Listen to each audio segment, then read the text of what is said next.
اللهم صل على محمد وآل محمد۔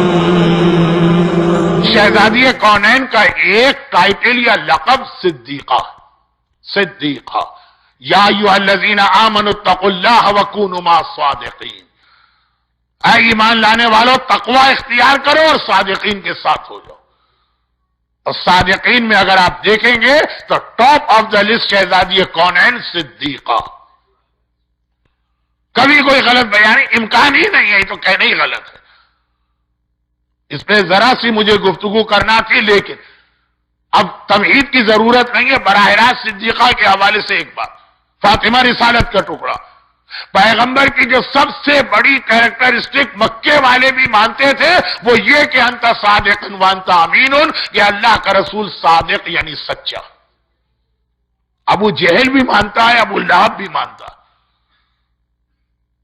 بلکہ پیغمبر نے اپنی رسالت اپنی سچائی سے شروع کی کہ اگر میں یہ کہہ دوں کہ اس پہاڑ کے پیچھے دشمن کی فوج تم پہ اٹیک کرنے والی ہے تو میری بات مانو گے کہ نہیں مانو گے؟ رسالت کا پیغام دے رہے ہیں، بات کہاں سے شروع کر رہے ہیں؟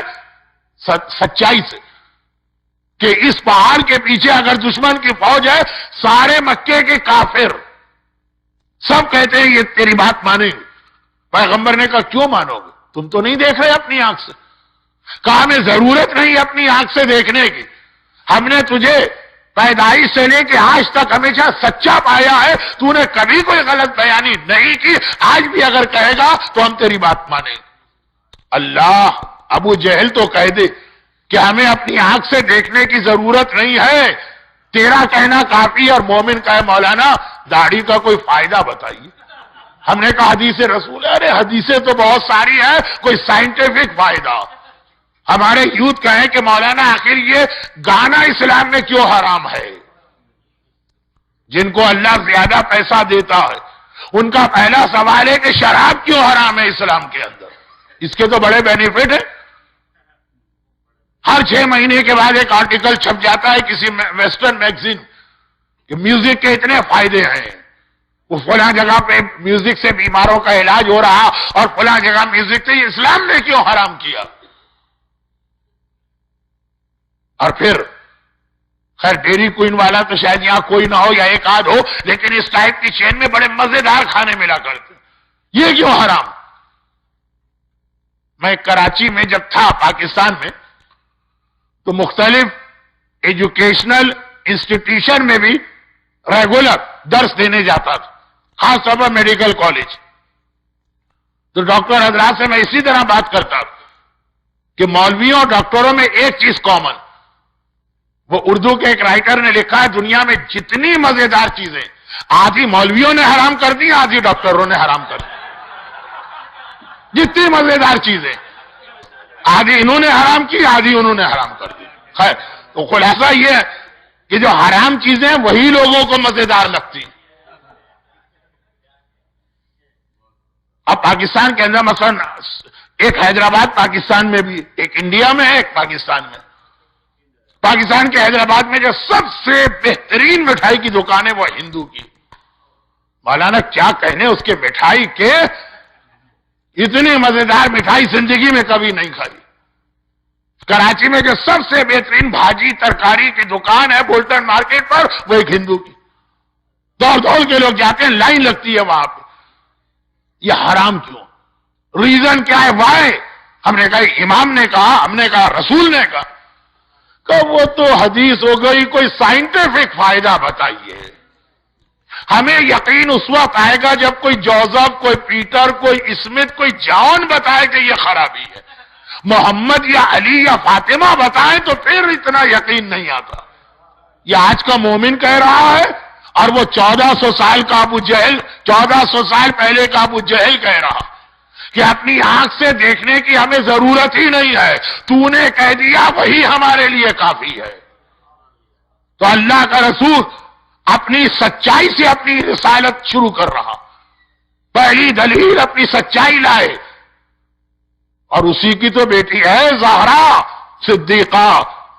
یہ بھی میں کچھ روایتوں کی روشنی میں ایک بات کہہ دوں، یعنی ٹائم اگر ہوتا تو میں روایتیں بھی پڑھتا، لیکن بہرحال اتنا ٹائم نہیں ہے. روایتوں کی روشنی میں ایک بات کہہ دوں، شہزادی کی کمر پہ کوڑا پڑا.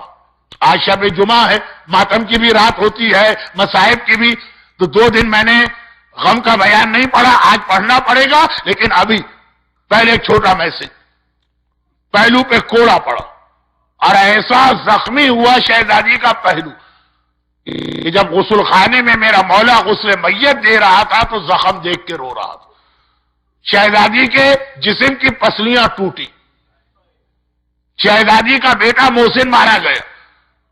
لیکن کچھ روایتیں ہیں میرے ذہن میں، اس وقت ان کو پڑھنے کا وقت نہیں ہے، اس کا نتیجہ. لیکن ان سب سے بڑا غم، ان سے زیادہ شہزادی کو دکھ، ان سے زیادہ شہزادی کی نگاہ میں مصیبت صرف ایک جملہ تھا حکمران کا کہ تم دعویٰ کر رہی ہو ہمیں تمہاری سچائی پہ یقین نہیں. میں صدیقہ، زندگی میں کبھی ممکن نہیں غلط بیان ہے. ارے مباہلے کے میدان میں عیسائیوں نے میری سچائی مان لی اور یہ مسلمان کہتا ہے کہ نہیں بھائی تم کہہ رہی ہو ہمیں تمہاری سچائی پہ شک. کوڑے کے زخم سے بڑا یہ زخم تھا جو فاطمہ کی روح پہ لگا. وہ فزیکل ٹارچر تھا، یہ اسپریچول ٹارچر. مجھے جھوٹا کہا گیا. لیکن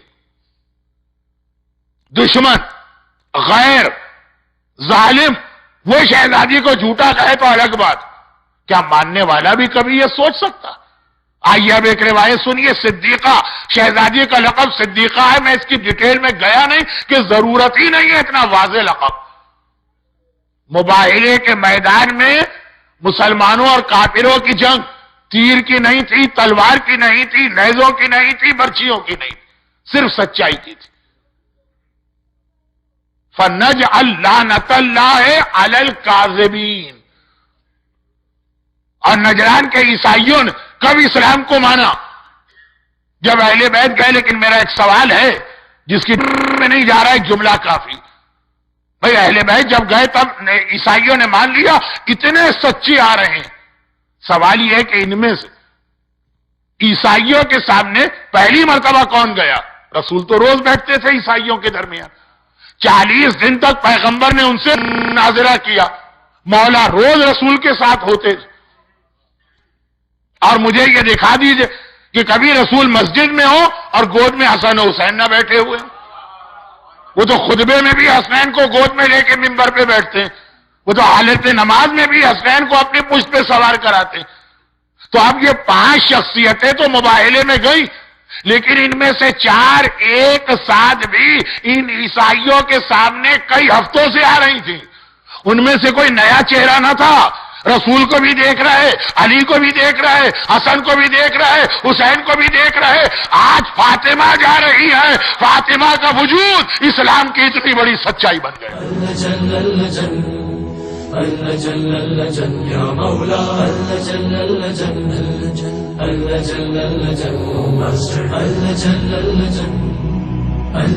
يا صاحب السماء اللجن